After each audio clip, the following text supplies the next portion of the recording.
عليكم ورحمة الله وبركاته.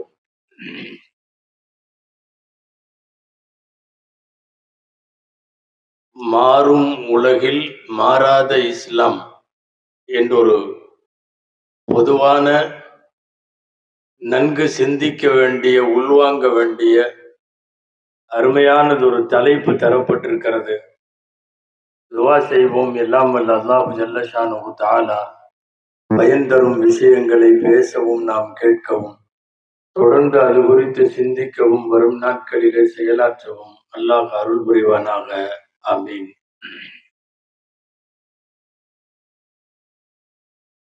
அன்பானவர்களே, அல்லாஹ் இந்த மண்ணில் நமக்கு அவன் வழங்கிய மாபெரும் அருட்கொடையில் முந்தியதும் முதன்மையானதும் அருட்கொடை அல் இஸ்லாம்.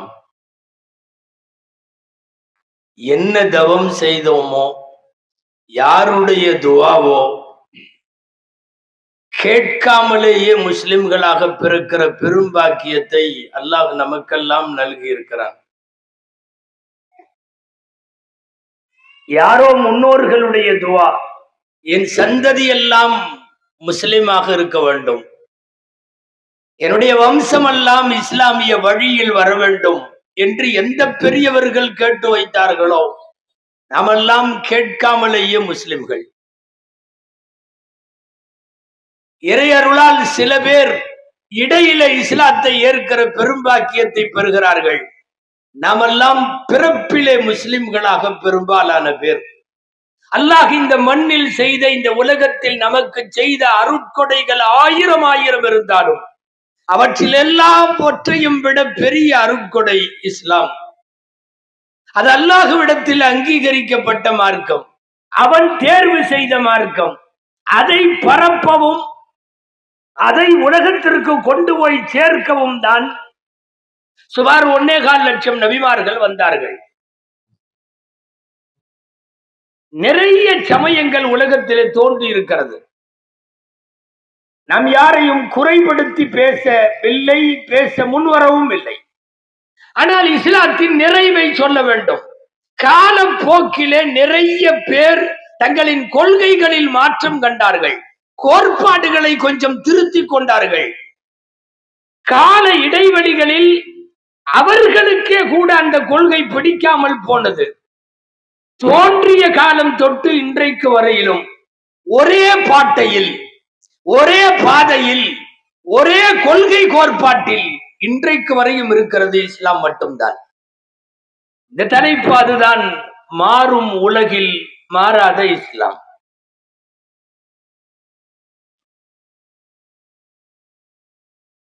ஒவ்வொரு காலத்திலேயும் தோன்றிய பல்வேறு மதங்கள், அவற்றின் கடவுள் கொள்கை, அவர்களின் வழிபாட்டுக்கான சூழல் எல்லாம் போக்கிலே மாறிவிட்டது. மனிதர்களால் உருவாக்கப்பட்டதெல்லாம் மாறி போய்விட்டது. இஸ்லாம் என்பது மனிதர்கள் உருவாக்கவில்லை. இஸ்லாம் என்பதை கண்டுபிடித்தவன் மனிதன் இல்லை. நபிமார்கள் அல்லாஹ் சொல்லிக் கொடுத்ததை சொல்ல வந்தவர்களே தவிர அவர்கள் இஸ்லாத்தை உருவாக்கியவர்கள் அல்ல. உங்களுடைய இஸ்லாமை தோற்றுவித்தது யார் என்று கேட்டால் நீங்கள் முஹம்மது ஸல்லல்லாஹு அலைஹி வஸல்லம் சொல்ல முடியாது, ஆதம் அலைஹிஸ்ஸலாம் என்று சொல்ல முடியாது. இஸ்லாமை தோற்றுவித்தது யார்? ரப்புல் ஆலமீன். எனவே இஸ்லாமை கண்டுபிடித்தவன் அவன். அதை உலகத்திற்கு கொண்டு போய் சேர்ப்பதற்கு வழிவகைகளை ஆராய்ந்தவன் அவன். இன்றைக்கு நடமாடுகிற 4 பேரில் ஒருவர் முஸ்லிம். இறை அருளால் 200 கோடியை நெருங்கி கொண்டிருக்கிறார்கள் உலகம் முழுக்க முஸ்லிம்கள். 200 கோடி நினைத்தாலே சிலிர்க்கிறது. இந்த உலகத்தில் மிகப்பெரிய எண்ணிக்கையில இருக்கிற கத்தோலிக்க கிறிஸ்தவர்களை விட இஸ்லாம் சில ஆண்டுகளுக்கு முன்னாலே வளர்ச்சி பாதையை தாண்டி விட்டது என்கிற செய்தியை பார்க்கிறோம்.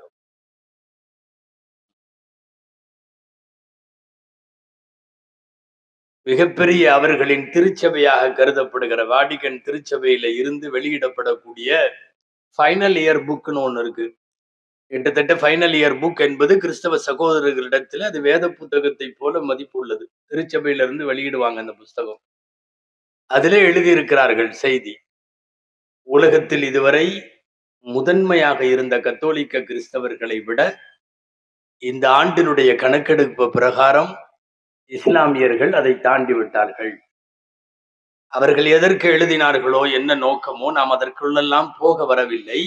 உலகத்தின் ஆக உயரம் தொடுகிற சிகரத்தை நோக்கி பயணிக்கிற தோன்றிய காலத்திலிருந்து இதுவரை வளர்ச்சியை மாத்திரம் பார்த்திருக்கிற மார்க்கம் இஸ்லாம்.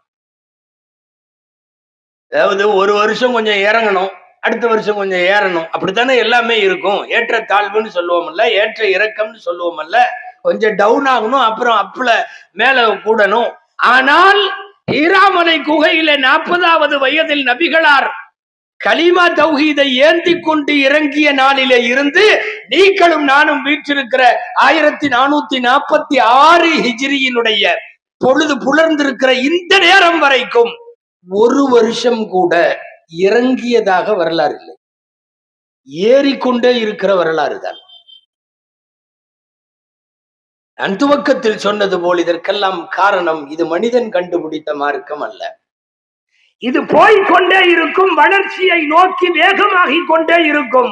ஒரு கட்டத்தில் முழுமையான உலகத்திற்கு இஸ்லாம் என்கிற இலக்கை தொட்டதற்கு பிறகு உலகம் நிறைவு பெறும். இதுவெல்லாம் நபிகள் ஸல்லல்லாஹு அலைஹி வஸல்லம் சொல்லி தந்தவை.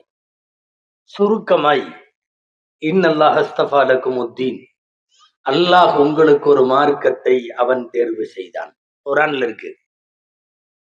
தேர்வு செய்வது நீங்கள் அல்ல, இஸ்தஃபா லகுமுத்தீன், உங்களுக்கு ஒரு மார்க்கத்தை அவன் தேர்வு செய்தான்.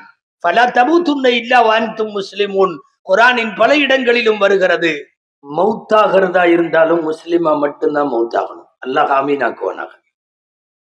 ஃபலா தமூதுன்ன இல்லா வஅன்தும் முஸ்லிமூன். பெருதற்கரிய ஒரு பேரு பாக்கியம் இஸ்லாம் என்கிற பாக்கியம். இந்த உலகத்தில் சிறந்த மார்க்கம், சிறந்த வேதம், சிறந்த தூதராக நபிகள் ஸல்லல்லாஹு அலைஹி வஸல்லம், சிறந்த வாழ்வியல் கோட்பாடுகளாக இஸ்லாமிய வாழ்வியல், எல்லாவற்றிலும் சிறந்து நிற்கிற ஒரு மார்க்கத்தினுடைய அங்கத்தினர்கள் நாம் என்று சொல்லிக் கொள்ளுவதிலே பெருமைப்பட வேண்டும். கைருல் ஹதி ஹதியு முஹம்மதின் ஸல்லல்லாஹு அலைஹி வஸல்லம் நமக்கெல்லாம், ஆலிம்களுக்கெல்லாம் பாடமாக சொல்லித் தருவார்கள். இந்த உலகத்தின் ஆகச் சிறந்த வேதம் திருக்குர்ஆன், ஆகச் சிறந்த வாழ்வியல் நடைமுறை எம்பெருமானார் ஸல்லல்லாஹு அலைஹி வஸல்லம் அவர்களுடைய வாழ்வியல். கைருல் ஹதி ஹதியு முஹம்மதின் ஸல்லல்லாஹு அலைஹி வஸல்லம். இது காலத்துக்கு தோதுவா மாறாது, ஆட்களுக்கு தோதுவா மாறாது, அரசுக்கு தோதுவா மாறாது, ஒண்ணும் மாறாது. யாராவது சில பேர் மாறி போகலாம், அது வேறு. ஏன் சில அரசுகள் கூட சட்டங்களிலே கை வைத்து மாற்ற முயற்சிக்கலாம், அது வேறு. நாங்க மாற மாட்டோம். எதுக்கு இந்த தலைப்பெல்லாம் கொடுக்குறாங்க தெரியுமா? மாறாம புடிவாதமா இருங்கன்னு சொல்றதுக்கு தான். சில நேரம் எங்கிருந்தாவது சலுகைகள் வரலாம். சும்மா ஒரு சாம்பிளுக்காக சொல்றேன். மார்க்கத்தினுடைய சட்டம் தக்க ஆண் துணை இல்லாமல் ஒரு பெண் ஹஜ்ஜி செய்வதற்கு போக வேண்டியதில்லை, கடமையே ஆகாது. தாய்மார்கள் கவனிச்சுக்கணும். இப்போ எல்லாம் அரசாங்கமே சொல்லுது, தனியா பொம்பளைய போலான்னு சொல்லுது, அதனால நாங்கெல்லாம் போறோம் அப்படின்னு சொல்லி கிளம்புறவங்களுக்காக சொல்றேன். 1 கோடி ரூபாய் கையில வச்சிருந்தாலும் சரி, தக்க ஆண் துணை, தகப்பனார், கணவர், சகோதரர்கள், இது போன்ற துணை இல்லைன்னா ஹஜ்ஜு கடமையே ஆகாது. 1 கோடியையும் வச்சுட்டு வீட்டுல தான் இருக்கணும், கடமையே இல்லை. யாராவது நாங்கள் சட்டத்தை, இஸ்லாமிய சட்டத்திலே நாங்கள் இப்படி செய்கிறோம் அப்படி செய்கிறோம்னு சொல்லி, பெண்களை தனியாக நீங்கள் ஹஜ்ஜுக்கு செல்லுங்கள், தனியாக நீங்கள் உம்ராவுக்கு செல்லுங்கள் என்று ஒரு வாசலை திறந்து விட்டால் வருத்தமா இருக்கு. எப்ப யாரு சட்டத்தை மாத்துவான்ட்டு அதை ரெடியா ஏத்துக்கிறதுக்கு நம்மளுக்கு நிறைய பேர். உங்களால நம்ப முடியுதா? 231 பேர் லாஸ்ட் இயர் துணை இல்லாம போனவங்க. மேல சொல்லிட்டாரு, அதனால நாங்க கிளம்புறோம் அப்படின்னு சொல்லிட்டு கிளம்பி போனவங்க. இஸ்லாமிய சட்டங்கள் மாற்றத்திற்கு உட்பட்டவை அல்ல, அது மாறாது. அரசாங்கம் அப்பப்ப ஏதாவது சொல்லலாம், நீங்க இப்படி பண்ணீங்க அப்படி பண்ணீங்கன்னு. நாங்கள் அதை பயன்படுத்த மாட்டோம் என்கிற உறுதி நம்மிடம் இருக்குமானால் தேவையே இல்லையே இந்த சட்டங்களை எல்லாம் ஏற்றுக்கிட்டு போகணும்ட்டு. எத்தனை பேர் இப்ப கிளம்புறாங்க. அவர்களுக்கு ஆசை. மார்க்கத்தில் அதற்கென்று சட்டம் இருக்கிறது அல்லவா? போன வாரம் ஒரு செய்தி, சென்னையில சிறுபான்மையினர் நலத்துறை அமைச்சர், ஹஜ் விவகாரங்களுடைய துறை அமைச்சர் போனில் தொடர்பு கொண்டு ஒரு மசாயில் பேசுகிறார். 30 வயசு பொண்ணு, இன்னும் கல்யாணம் ஆகல, ஃபுல்லா படிச்சிருக்காங்க. கல்யாணம் இப்போதைக்கு செய்யற ஐடியா இல்ல, தகப்பனார் இல்ல, கணவர் கிடையாது, கல்யாணம் ஆகாதனால பிரதர்ஸ் இல்ல, தனியா ஹஜ்ஜுக்கு போறதுக்கு, அதுவும் நடந்து ஹஜ்ஜு செய்ய வேண்டும் என்கிற எனது வேண்டுகோளை தமிழக அரசு ஏற்பாடுகள் செய்து எனக்கு நிறைவேற்றி தர வேண்டும் என்று சிஎம் லெட்டர் கொடுத்து, சிஎம் உடைய டேபிள்ல இருந்து அந்த லெட்டர் சிறுபான்மை மினிஸ்டருக்கு வந்து அவர்கள் எங்கள் போன்றவர்களிடத்தில் உலமாக்களிடத்தில் தொடர்பு கொண்டு அனுப்புறதா வானாமா. மறைக்க வேண்டிய செய்தி இல்ல, பொதுவான செய்தி. அதனால மேடையிலேயே சொல்றேன், தயவு செஞ்சு அனுப்புறாதீங்க பாய், தயவு செஞ்சு அனுப்பாதீங்க அண்ணன். இது பல்வேறு மார்க்கத்தினுடைய அத்துமீறல்களுக்கு வழிவிட்டதாக ஆகிவிடும்.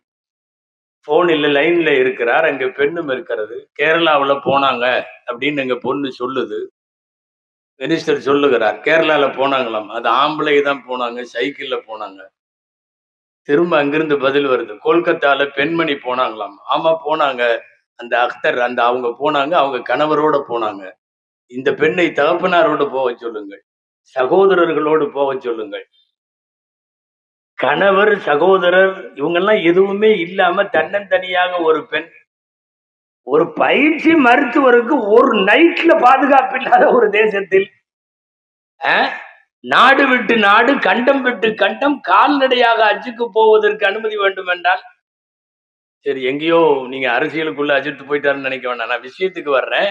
மார்க்க சட்டம் மாறாது.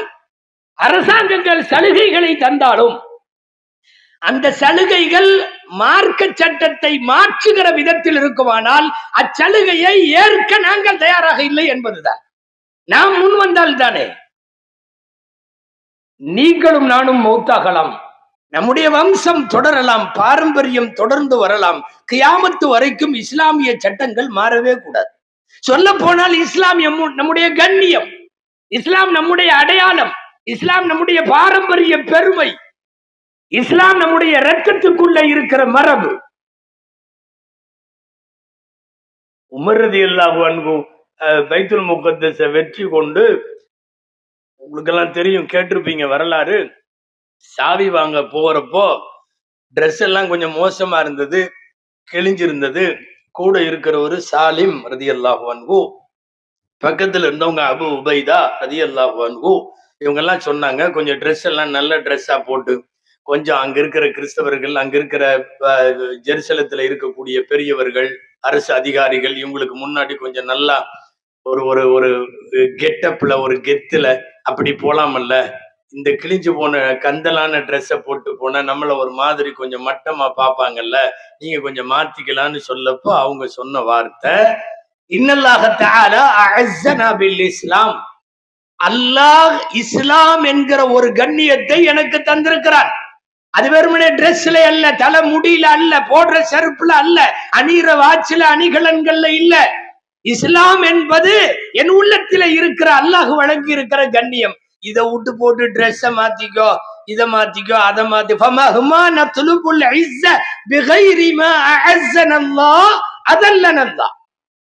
அல்லாஹ் கொடுத்த இஸ்லாம் என்கிற கண்ணியத்தை விட்டுவிட்டு வேறு கண்ணியத்தை நீங்கள் தேட ஆரம்பித்தால் அதல்லனல்லா, அல்லாஹ் நம்மளை கேவலப்படுத்திடுவான். நம்மள்ட்ட இருக்கிற கண்ணியமே, ஆக பெரிய கண்ணியமே இஸ்லாம் தான். சிலுவை போர்கள் நடந்த நேரங்கள்ல உள்ள வரலாறுல வருது, யாரோ இஸ்லாமிய அரசுக்கு செலுத்த வேண்டிய வரியை எவனோ ராஜா கொடுக்க மாட்டேன்டானா, போய் பயங்கரமா மிரட்டுறதுக்கு போனப்போ அங்க உள்ள அரசனே சொன்னானா, உங்களை எல்லாம் பார்த்தா எனக்கு பயமே வர மாட்டேது. முதல்ல உங்க ஆளுங்க சில பேர் அரபு நாட்டுல இருந்து அந்த கலீஃபாக்கள் காலத்துல அவங்க வருவாங்க, பூரா ட்ரெஸ் பூரா கந்தல் ட்ரெஸ்ஸா இருக்கும் அவங்கள பாக்குறதுக்கு. ஆனா அவங்க உள்ள வரும்போது எங்களுக்கு கொலை நடுங்கும், அப்படி ஒரு பயம் இருந்துச்சு. இன்னைக்கு நீ எவ்வளவு பெரிய ராணுவ சிப்பாய் மாதிரி டிப்டாப்பா வந்தாலும் உங்களை பார்த்தா பயம் வரமாட்டேதுன்னு நான். உண்மை அதுதான். கண்ணியம் என்பது இஸ்லாத்தில் இறைவன் வைத்திருக்கிற, நமக்கு கொடுத்திருக்கிற ஆகப்பெரிய கண்ணியம் நம் தோற்றத்தில் அல்ல, நம்முடைய கல்வியிலும் பதவியிலும் ஆற்றலிலும் அல்ல, நம்முடைய டிரெஸ் கோட்லையும் லைஃப் ஸ்டைல்லையும் இல்ல. முழுக்க முழுக்க இஸ்லாம் என்கிற கண்ணியத்தை அல்லாஹ் வழங்கி இருக்கிறான். மௌத்தா போற வரையும் முஸ்லிமாவே இருக்கணும்னு நினைக்கணும். நாங்கெல்லாம் மாற மாட்டோம்னு நினைக்கணும். காலம் முழுக்க அதைத்தானே துவா செய்து கொண்டிருக்கிறோம். கலிமாவோடு மௌத்து வேண்டும், கலிமாவோடு வாழ்வு வேண்டும், எங்கேயும் மிஸ் ஆகக்கூடாதுங்கிறதுக்காகத்தானே பிறந்த உடனே அம்மா பேர் சொல்லி தர்றதுக்கு முன்னாடியே அஷ்ஹது அல்லா இலாஹ இல்லல்லாஹ் அஷ்ஹது அன்ன முஹம்மது ரசூலுல்லாஹ் காதுல ஊதிடுறோமே. ஒரு குழந்தைக்கு அவங்க அம்மா பேர் என்னங்கிறது அப்புறம் தான் தெரியும். ஒரு குழந்தைக்கு அவங்க அத்தா பேர் என்னன்னு அப்புறம் தான் தெரியும். பிறந்த உடனே தூக்கிட்டு போய் ஃபர்ஸ்ட் காதுல சொல்றது என்ன தெரியுமா? அல்லாஹ் அக்பர்ல தொடங்கி லா இலாஹ இல்லல்லாஹ் வரையும் பாங்க காமத்தை சொல்லி அஷ்ஹது அல்லா இலாஹ இல்லல்லாஹ் வ அஷ்ஹது அன்ன முஹம்மதர் ரசூலுல்லாஹ் மன்னரைக்கு போகிற வரை நீ இந்த கலிமாவை விட்டுறாதேன்னு அதுக்கு அர்த்தம். பால பருவத்தில முதலிலே அதை சொல்லிக் கொடுக்கிறோம்.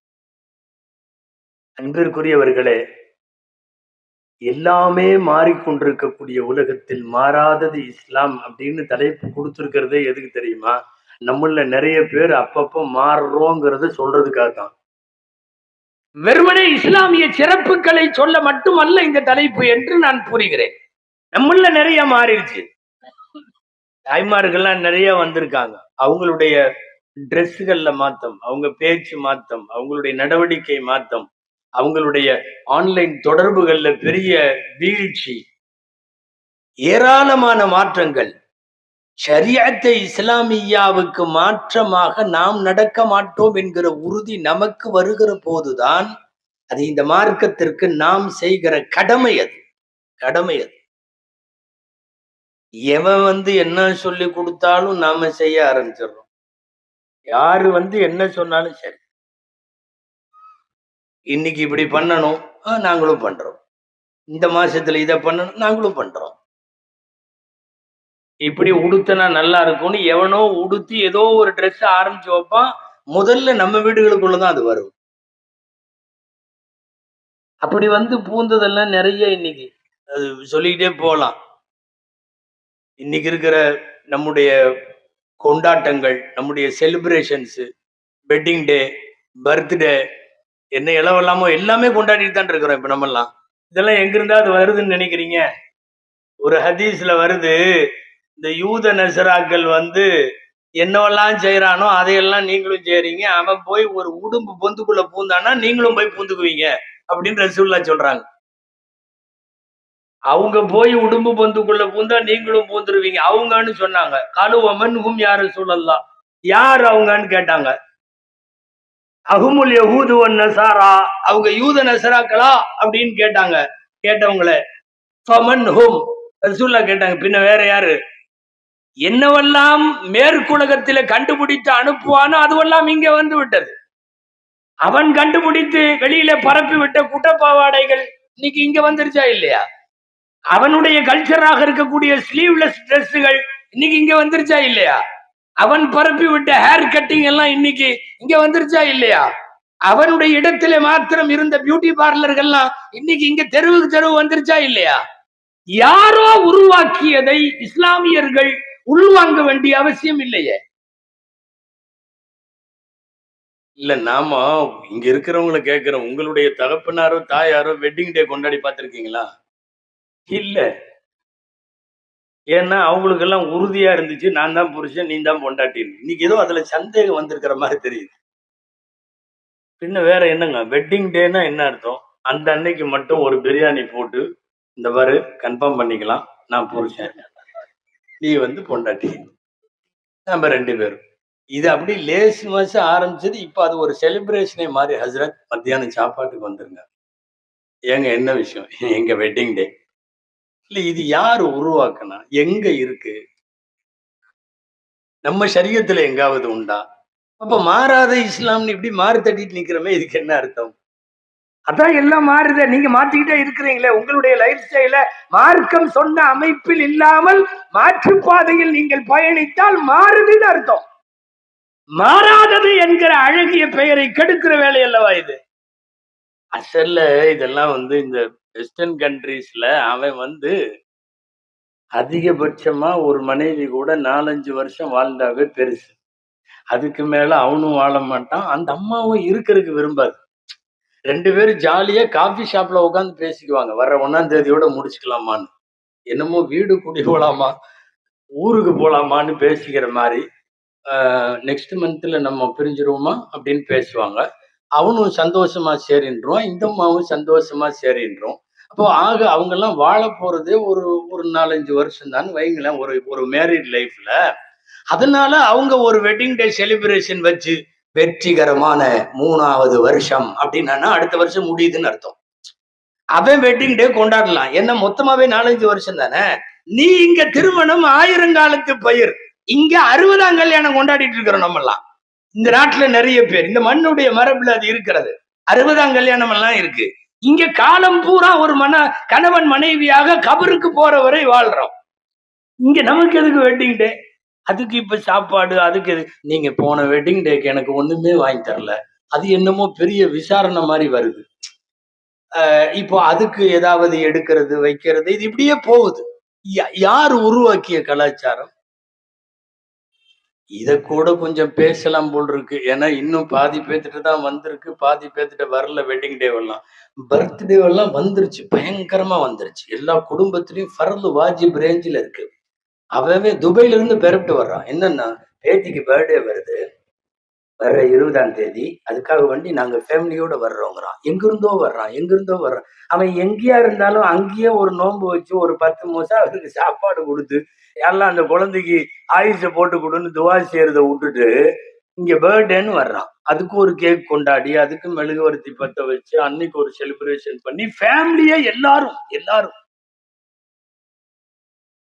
இந்த பொருளாதாரத்துல பெரிய நோபல் பரிசு வாங்கின மேதை ஒருத்தர் இருக்காருல்ல, அமர்த்தியா சென் பேர் அவருக்கு.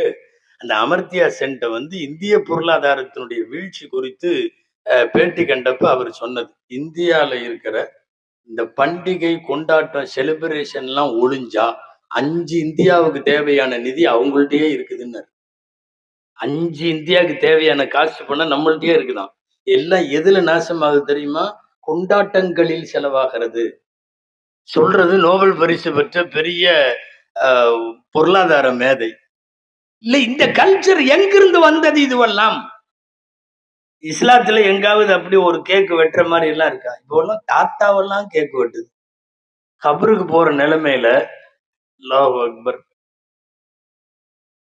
2வது, இதை உருவாக்கினவன் ரொம்ப திட்டுறேன்னு நினைச்சுக்காதீங்க, கண்டிப்பா முட்டா பையில தான் இருக்கணும்.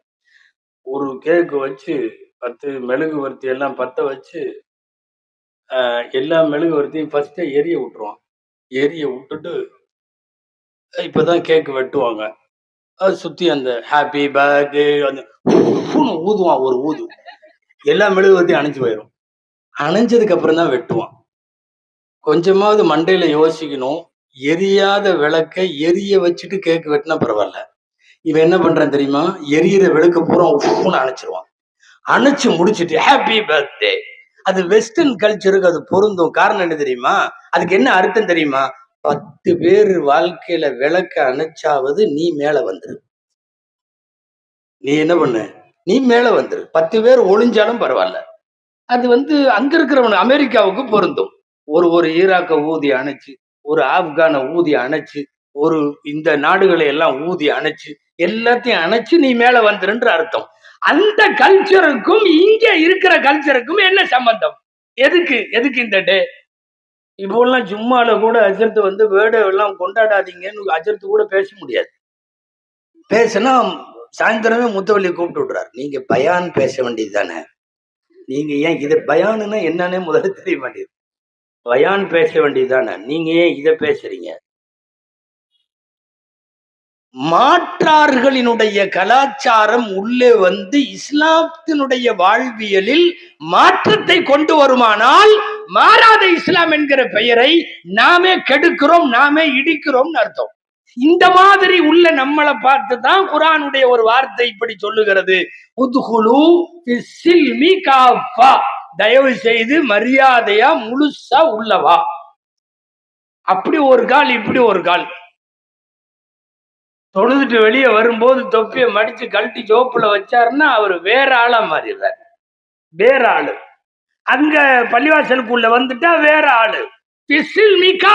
முழுசா உள்ளவா, இஸ்லாத்திற்குள்ள முழுசாவா. அப்படி ஒரு கால் இப்படி ஒரு கால். சில பேர் நினைச்சுக்கிறாங்க இஸ்லாம்னா அங்க பள்ளிவாசல்ல மட்டும் அப்படி தொழுக போகணும், தொழுகணும். வெளியே வந்ததுக்கு பிறகு என்ன வேணாலும் பண்ணிக்கலாம், எப்படி வேணாலும் பண்ணிக்கலாம். உலமாக்கள் சொல்லுவாங்க, வேடிக்கையா ஒரு செய்தி நினைப்புக்கு வருது. 5 நேரம் எப்பவுமே தொழுகுவார் ஆஜியார், ரொம்ப காலமா தொழுகையாளியா. இந்த வண்டியில வைக்கப்புள்ள வண்டி போகும்ல, வைக்கப்புள்ள வண்டி, கரும்பு வண்டி எல்லாம் ஏத்திட்டு போவாங்க. பசங்க பின்னாடியே போய் புடுங்குவாங்க தெரியுமா, கரும்பு புடுங்குவானுங்க கரும்பு லாரியில. அந்த மாதிரி வைக்கப்புள்ள வண்டி போயிட்டே இருந்திருக்குது. இவரு நீண்ட கால தொழுகையாளி ஆஜியாரு, இவரு போய் வைக்கப்புள்ள உருவிட்டே இருந்தாராம். எவனோ பார்த்துட்டு கேட்டானா, என்ன ஆஜியார் நீங்க எல்லாமா போயிட்டு இருக்குது வண்டி, அவன் முன்னாடி ஓட்டிட்டு இருக்கிறவனுக்கு தெரியாம பின்னாடி வைக்கப்புள்ள இழுத்து இழுத்து இது பண்றீங்க, வைக்கோல இழுக்கிறீங்க. அவரு ஆஜியார் சொன்னாரா, இங்க பாரு, கண்டபடி குழப்பிக்காத, அங்க நான் தொழுகிறதுக்கும் இங்க இது எடுக்கிறதுக்கும் என்ன சம்பந்தம்? அங்க தொழுகிறது அல்லாவுக்கு, இங்க எடுக்கிற வைக்கப்புள்ள மாட்டுக்கு. நீ ஏன் ரெண்டையும் போட்டு கன்ஃபியூஸ் பண்ற? இது தமிழ்நாட்டுல ஒரு சொலவடையாக ஒரு பழமொழியாவே ஆயிருச்சு. தொழுகிறேன் அல்லாவுக்கு, வைக்கப்புல் திருடுறேன் மாட்டுக்கு அப்படின்னு. இது பழமொழி. என்ன அர்த்தம் தெரியுமா?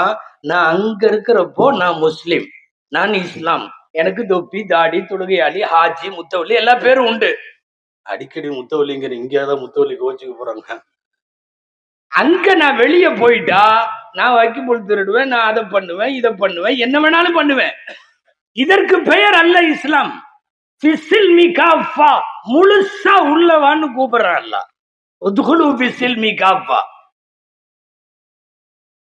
அப்படியும் இப்படியுமாக இருப்பதல்ல. உலகத்தில் ஏற்படுகிற எந்த மாற்றமும், அது கலாச்சாரத்தில், நாகரிகத்தில், பொதுவா ஆன்மீக விஷயங்களில் எதிலா இருந்தாலும் உங்களுடைய மார்க்கம் சொல்லுகிற கோட்பாடுகளை மீறுவதாகவோ மாற்றுவதாகவோ இருக்குமையானால் நாமளே இந்த மார்க்கத்திற்கு இதை வேட்டு வைக்க காரணமாகும். இன்னைக்கு அவன் கண்டுபிடிச்ச எல்லாமே நம்மள்ட்ட வந்துச்சு போல. தெருவுக்கு தெருவு பியூட்டி பார்லர்ஸ் இருக்கு. இங்க திருமங்கலத்துல எல்லாம் இருக்கான்னு தெரியல, நிறைய இருக்கா, தெரு தெருவா இருக்கு. அங்க போறாங்க, காலையில 11 மணிக்கு கல்யாணத்துக்கு முதல் நாள் ராத்திரியே பொண்ணு அனுப்பிச்சிடுறாங்க பியூட்டி பார்லருக்கு. இப்போ எல்லாம் நல்லா இருக்கிற பொண்ணையும் நாசமாக்கிடுவாங்க, போட்டு படாத பாடுபடுத்தி புருவத்தை எல்லாம் போட்டு என்னமோ பண்ணி அடிக்கடி போயிடுறாங்க.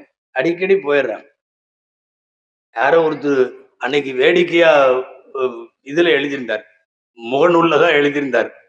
கொண்டு போய் விட்டு போட்டு வெளியே உட்காந்துருந்தேன், கடைசியில் அவங்க வெளியே இப்படி கிராஸ் ஆனப்போ என் மனைவி எதுன்னு எனக்கே தெரியல, ஒரு தடவை கூப்பிட்டு கன்ஃபார்ம் பண்ற மாதிரி பூசி விட்டு விகாரமா. இன்னைக்கு அதெல்லாம் வந்துருச்சு. முடிய வெட்டுறது, புருவத்தை வெட்டுறது, முகத்துல உள்ள சின்ன சின்ன குழியவெல்லாம் அந்த குழி தெரியக்கூடாதான், அதை என்னமோ பண்ணணுமா. இந்த கலாச்சாரம் எல்லாம் உங்களுக்கு எங்க இருந்து வந்தது? நான் தாய்மார்களுக்கு சொல்லுகிறேன், இது ஹதீஸ். நான் நானா சொல்றதல்ல. நீ சஜிதா செய், முகம் பொலிவு பெறும், முகம் எழில் பெறும். தினந்தோறும் சஜிதா செய்து கொண்டே இருக்கிற பெண்ணிற்கு அல்லாஹ் ஏற்படுத்துகிற நூறானியத்து 1000 பியூட்டி பார்லர்கள் உண்டானாலும் கொடுக்க முடியாது. இன்னைக்கு எக்கச்சக்கமான பியூட்டி பார்லர். இதெல்லாமே என்னன்னா, மேற்கத்திய கலாச்சாரத்துல அங்க அவனுங்கெல்லாம் கண்டுபிடிச்சு நடுத்தர வர்க்கத்தை சார்ந்த அல்லது வளர்ந்து கொண்டிருக்கிற நாடுகள்கிட்ட கூட கொண்டு போய் இது பண்ணிக்கிறாங்க. இதுல எல்லாம் என்னன்னா, வயசான மாதிரி காட்டக்கூடாதான். குப்பி மக்கு 50 வயசாச்சு, அது போய் என்னென்னமோ பண்ணிட்டு வருது. உசாமா இப்னு ஷரைக் ரலியல்லாஹு தஆலா அன்ஹு அவர்கள் ரசூலுல்லாஹ்ட்ட வந்தப்போ ஒரு குழுவா வந்திருந்தாங்க. இந்த குழுவுடைய தலைவர் உசாமா. அவர் தான் கேட்டார், ஹல் நத்ததாவி யா ரசூலல்லாஹ், நாங்க மருத்துவம் பார்க்கலாமான்னு கேட்டார். மருத்துவம் சாப்பிடலாமா, நோய் வந்திருக்கு மருந்து சாப்பிடலாமான்னு கேட்டார். நபி ஸல்லல்லாஹு அலைஹி வஸல்லம் சொன்னாங்க, லிகுல்லி தாஇன் தவாஉன் ததாவு, எல்லா நோய்க்கும் மருந்து இருக்குது, அதனால நீங்க மருந்து எடுத்துக்கங்க. என்ன நோய் வந்தாலும் மருந்து எடுத்துக்கங்க. இல்லாதான், ஒரே ஒரு நோய்க்கு மட்டும் மருந்து இல்ல, மீதி எல்லா நோய்க்கும் மருந்து இருக்குது, நீங்க மருந்து எடுத்துக்கங்க. உசாமா கேட்டார், அது என்னன்னு கேட்டார். நபி ஸல்லல்லாஹு அலைஹி சொன்னாங்க, அல் ஹரம், முதுமை அப்படிங்கிற நோய்க்கு மட்டும் மருந்து கிடையாது, மீதி உலகத்துல இருக்கிற எல்லா வியாதிக்கும் மருந்து உண்டு. இந்த ரசூலுல்லாஹ் எக்ஸெப்டேஷன் கொடுத்தாங்கல்ல, முதுமை தவிரன்னு, அதுக்கு தான் நாம வேலை பார்க்கறது. என்னன்னா, பியூட்டி பார்லர்ல போறது, இதை பண்றது, அதை பண்றது. நீங்க பியூட்டி பார்லர்னு ஒண்ணு எல்லாம் அப்படியே சரேல்னு பொம்பளை பக்கம் திரும்ப வேணாம். நம்ம ஆளுங்க வந்து அந்த அந்த டை அடிச்சு அதை பண்ணி இதை பண்ணி, அல்லாஹ் அக்பர், நிறைய பேர்த்தோட சுயரூபம் அந்த பக்ரீத் 10 நாள்ல தெரியும். குர்பானி கொடுப்பாங்கல்ல, அவர் அஜர்த் பயான்ல சொல்லிடுவார், பிறை பிறந்து விட்டதால் நீங்கள் யாரும் நகம் வெட்டாதீங்க, முடி வெட்டாதீங்க, குர்பானி கொடுக்க. அப்பதான் நிறைய பேர்த்துக்கு என்ன வயசுன்னே தெரிய வருது. கொஞ்சம் வெக்கத்தோடவே இருப்பாரு, வெள்ளை தாடியை வெளியே காட்டுறதுக்கு. அந்த 10 நாள்ல தெரிஞ்சு போயிடும். ஆடு அறுக்கிறானோ இல்லையோ, இவர் பார்பர் ஷாப்ல நிப்பார் ரெடியா போய், என்ன அந்த வயசை இது பண்றதுக்காக. சில பேர்லாம் நீட்டா, அதாவது அது என்ன டிசைன்னே தெரிய மாட்டேங்குது. தாடி கொஞ்சம் கொஞ்சம் வெள்ளையா இருக்கு, தலை ஃபுல்லா கருப்பா இருக்கு, ஒரு முடி கூட வெள்ளை இல்லை. என்னன்னா, மனசுக்குள்ள ஒரு நினைப்பு, இன்னும் கூட எவனாவது நமக்கு பொண்ணு தருவான். யாரும் கோவிச்சுக்க வேண்டாம். இல்ல, என்ன மன்மத தன்மையை காட்டி விட போகிறோம் இந்த பைண்ட் அடிச்சுன்னு தெரியல. வயதாகுகிற போது வயதாகுவதை காட்டாமல் இருக்க இன்றைக்கு எவ்வளவு பெரிய பகீரதமான முயற்சிகள், ஆண்களும் சரி பெண்களும் சரி. இந்த இந்த பியூட்டி பார்லர் கலாச்சாரம் எல்லாம் எங்கிருந்து வந்தது? யார் யாரோ எங்கெங்கோ உருவாக்கி கொடுத்ததை நாம் செய்ய ஆரம்பிக்கிற போது அல்லாஹ் கூப்பிடுறானே, உதுகுலு பிஸ்ஸில்மி காஃபா, நீங்க முழுசா உள்ள வாங்கன்னு. இந்த கல்ச்சுரல் இன்னைக்கு நிறைய இது வந்து நம்மள்ட்ட இல்ல, நம்ம பாரம்பரியத்திலும் இல்ல, நம்ம மார்க்கத்திலையும் இல்ல, நாமளா கொண்டு வந்து உள்ள பூத்திட்டோம். இஸ்லாம் மாறிடுச்சா? இஸ்லாம் மாறல. இஸ்லாத்தை மாத்திர வேலையை அடுத்தவன் செய்யல, நாமளே செய்யறோம். கல்யாணத்துக்கு முன்னாடி வரைக்கும், சும்மா சில சாம்பிள் சொல்றேன் நான், கல்யாணத்துக்கு முன்னாடி வரைக்கும் பொண்ணை பார்க்கறதா இருந்தா ஒரு தடவை பார்க்கலாம், ஒரே ஒரு தடவை. அதுவும் கூட முதல்ல எல்லாம் பார்க்க மாட்டாங்க. நம்ம வீடுகள்ல யாரும் பார்த்தது இல்ல. வேணும்னா இன்னைக்கு இருக்கிற நன்னா தாத்தாட்டை எல்லாம் கேட்டு பாருங்க, அவங்க எல்லாம் யாரும் பார்க்கல. சரி, ஹதீஸ்ல இருக்கா? அங்க ஒருத்தர் பார்க்கலன்னு கையை வேற ஆட்டுறாரு. என்னன்னா, ஹதீஸ்ல இருக்கா? ஒரு சில பேர் வந்து நாங்க பொண்ணை பார்க்கலாமான்னா ஒரு தடவை முகம் பார்த்து கொள்ள அனுமதி உண்டு, தனியா போய் பேசுறது இல்ல.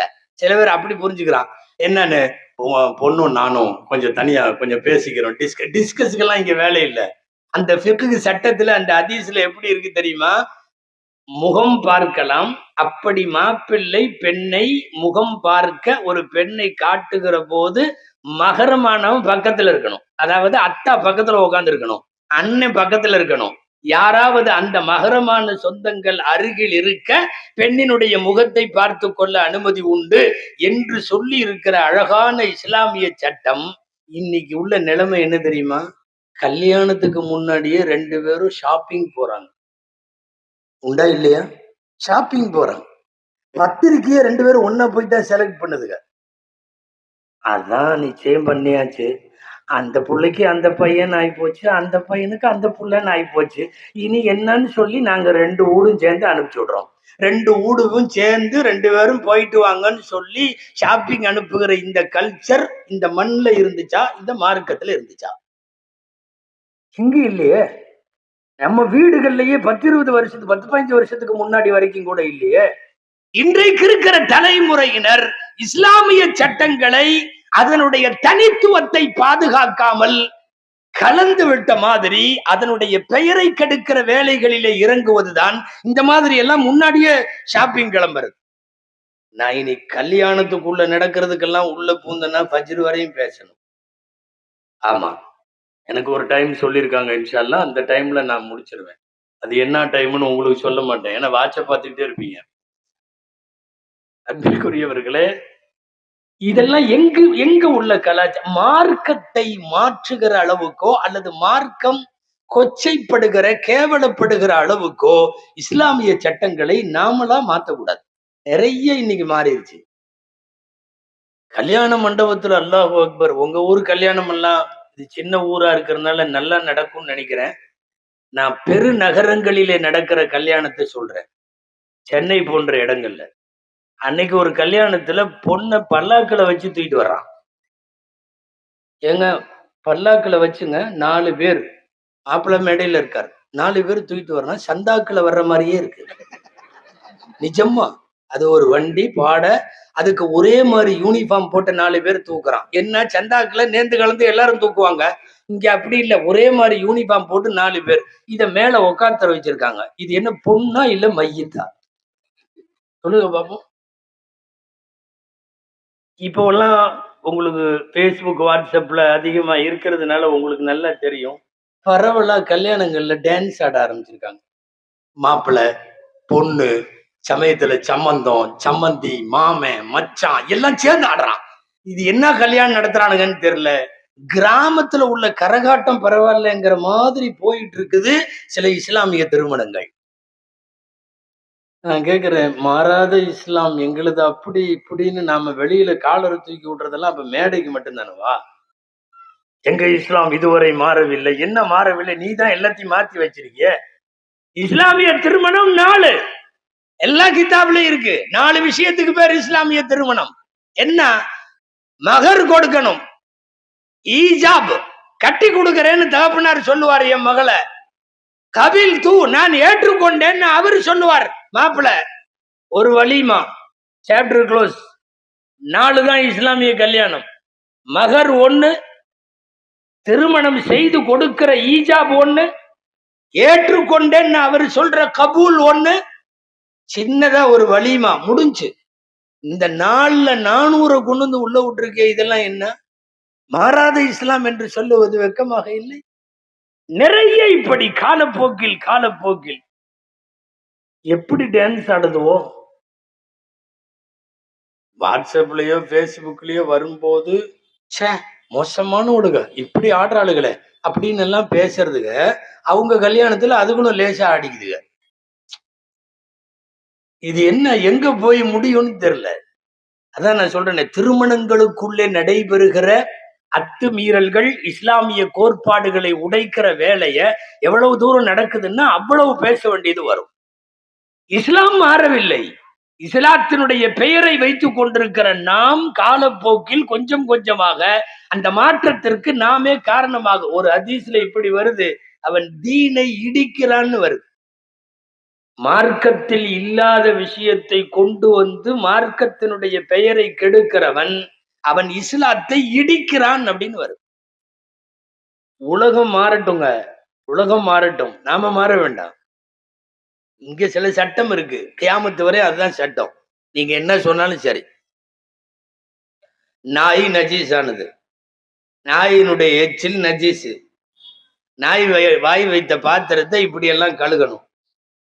சஹீஹுல் புகாரி, முஸ்லிம், குரான், ஹதீஸ் எல்லாத்துலயும் இருக்குது.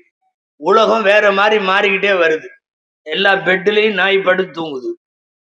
பெரிய பெரிய கட்டடங்கள்ல பார்த்தா சொந்த மகனுக்கு கூட இடம் இருக்கோ இல்லையோ இதுக்கு எல்லாமே இருக்கு.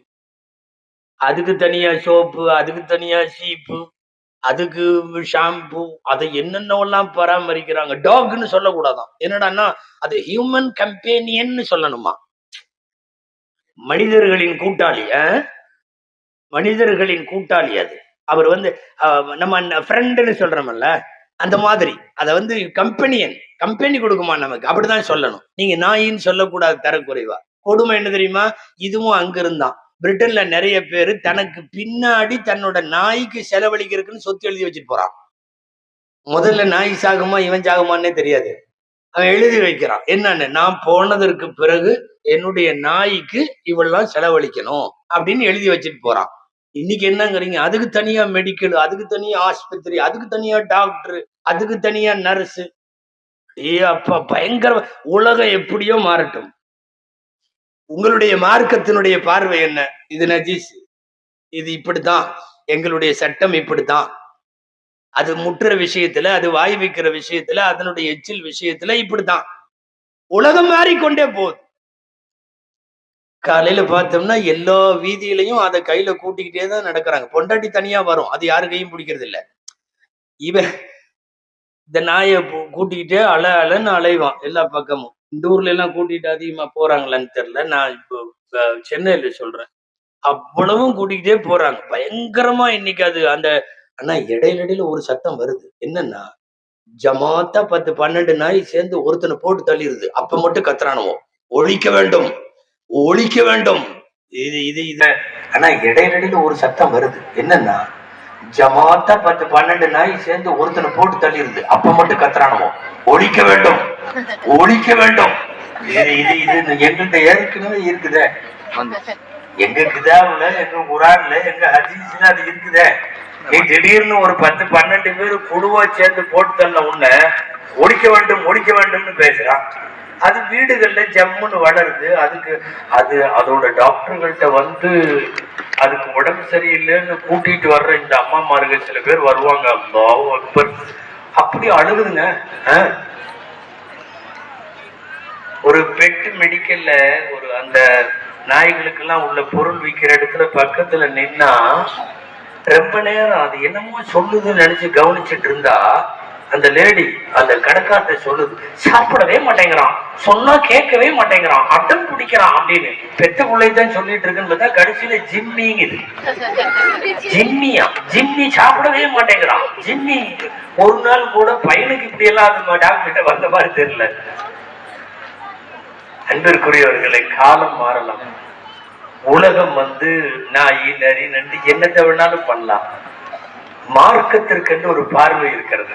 அந்த மார்க்கத்தினுடைய பார்வையில இருந்து நாம மாறக்கூடாது. அல்லாஹ் எதையெல்லாம் ஹலாலாக அனுமதித்து வைத்தானோ அவைகள் எல்லாம் அழகானவை. அல்லாஹ் எதையெல்லாம் தடுத்து ஹராமாக்கி வைத்தானோ அதுவெல்லாம் அசிங்கமானவை. அவ்வளவுதான், சுருக்கமா சாப்டர் முடிஞ்சு. அல்லாஹ் தடுத்ததெல்லாம் அசிங்கமானது, அது கியாமத் வரை அசிங்கம். அல்லாஹ் அனுமதித்ததையெல்லாம் அழகானது, கியாமத் வரை அது அழகு. அவ்வளவுதான், சுருக்கமா இதோட முடிச்சிடலாம் 2 வரியில. ஆடு சாப்பிடு, மாடு சாப்பிடு, ஒட்டகம் சாப்பிடு, கோழி சாப்பிடு. அனுமதித்தவைகள் எல்லாம் அறிவுபூர்வமானவை, அறிவியல் பூர்வமானவை, ஆக்கப்பூர்வமானவை. பன்றி ஆகாது, நீ இன்னைக்கு என்ன சொன்னாலும் ஆகாது. இல்ல ஃபாரின்ல எல்லாம் அழுக்கு பண்ணி இல்ல, நல்ல வெள்ளை பண்ணி இருக்குது, அருமையான பண்ணி, அதுக்குன்னு ஃபார்ம் ஹவுஸ் எல்லாம் வச்சு பயங்கரமான ஃபுட் எல்லாம் கொடுத்து வளர்க்குறாங்க.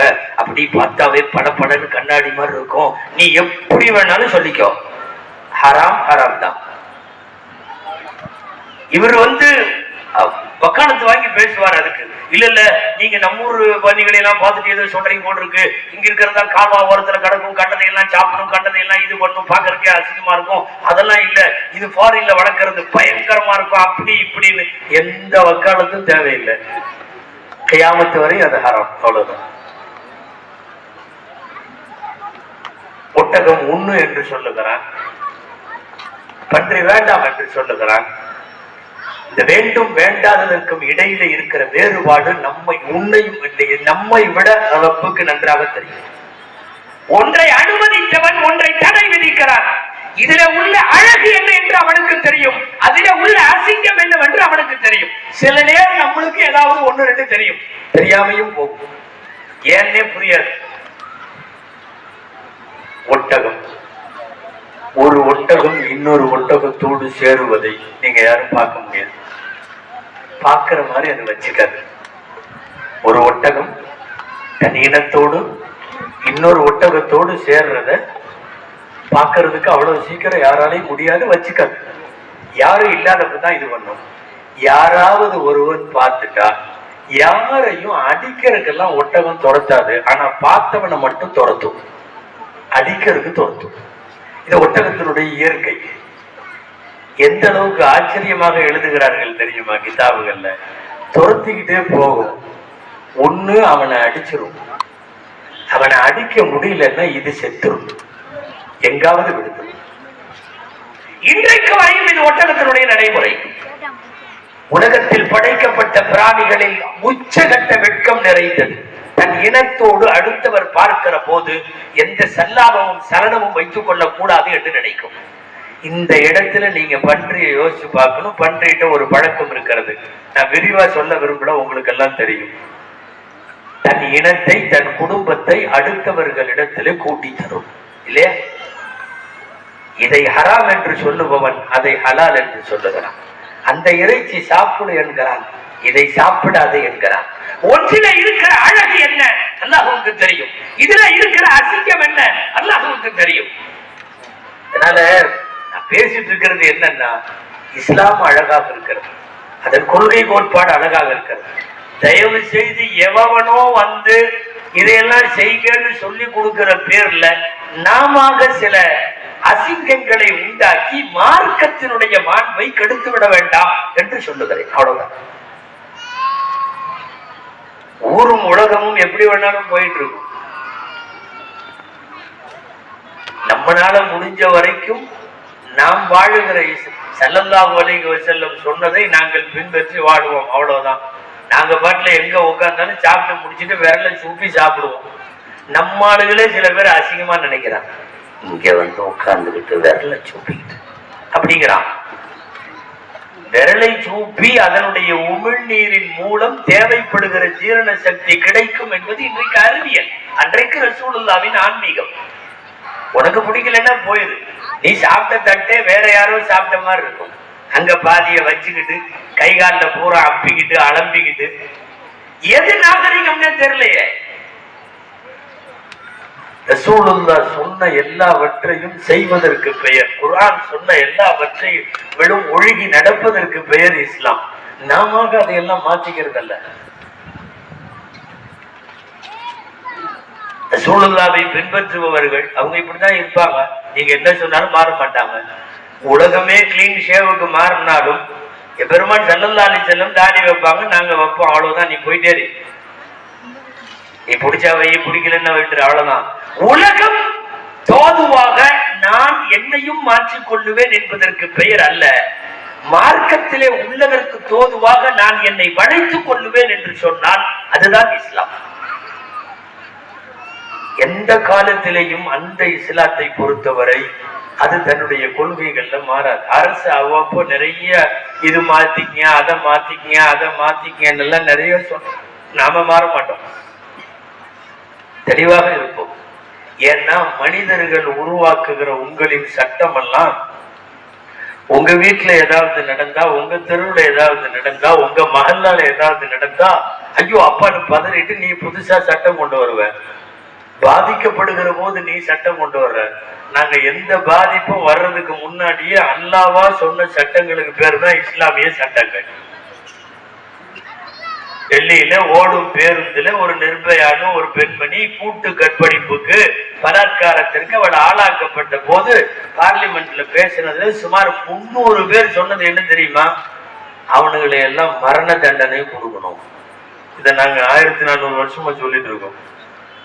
நீ இன்னைக்கு உன் தெருவுல தலைநகர்ல டெல்லியில நடந்த ஒண்ணு கத்துற, ஒரு நிர்பயாக்கு நடந்தப்ப கத்துற, ஒரு சிறுமி ஆசிபா கருவறையில வைத்து கூட்டு பலாத்காரத்திற்கு உட்பட்ட போது கத்துறீங்க. குஜராத்ல ஒரு பில்கிஸ் பானு ஒரு கர்ப்பஸ்திரியை சூறையாடி, குழந்தையும் சூறையாடி, அவளை நாசப்படுத்தி கூட்டு பலாத்காரம் செய்த போது கத்துறீங்க.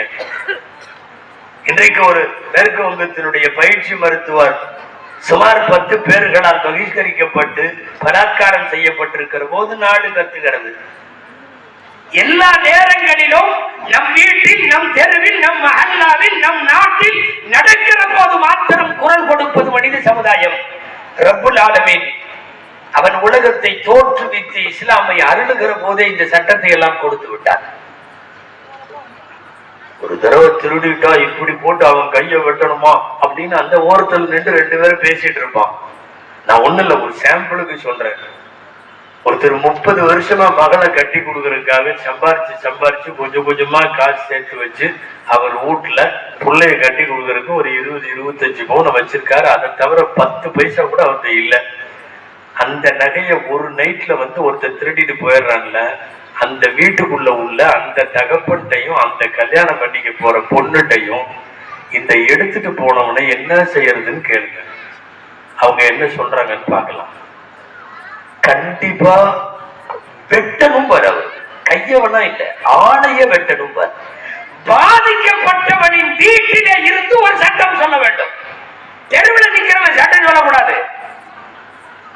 இஸ்லாமுடைய சட்டங்கள் எல்லாம் யார் பாதிக்கப்பட்டார்களோ அவன் வீட்டில இருந்து சொல்லணும், அவன் மனசுல இருந்து பேசணும். அவன் வெறும் ஒரு கையை வெட்டுறதுக்கெல்லாம் சம்மதிக்க மாட்டான். இப்படிப்பட்ட தகப்பன் 30 வருஷமா அவன் சேர்த்து வச்சது.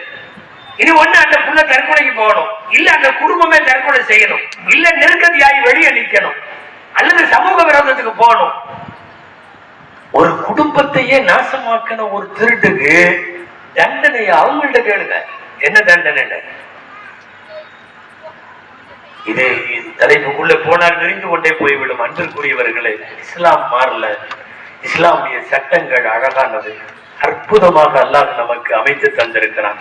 உண்ணுவதில், உறங்குவதில், உடுத்துவதில், பேசுவதில், பழகுவதில், தோழமைகளில், முஸ்லிம்களோடு மற்றவர்களோடு எல்லாரிடத்திலும் இணக்கத்தோடு, அத்தனை விஷயத்திலும் ஆன்மீகம் தொடங்கி அறிவியல் வரைக்கும், விஞ்ஞானம் தொடங்கி விஞ்ஞானம் வரைக்கும் எல்லாவற்றிலும் அழகு வழியை காட்டியிருக்கிற இஸ்லாமை தயவு செய்து இஸ்லாத்தை ஃபாலோ பண்ணாம வேற எதையோ பின்பற்றி இஸ்லாத்தை அசிங்கப்படுத்தாதீர்கள்.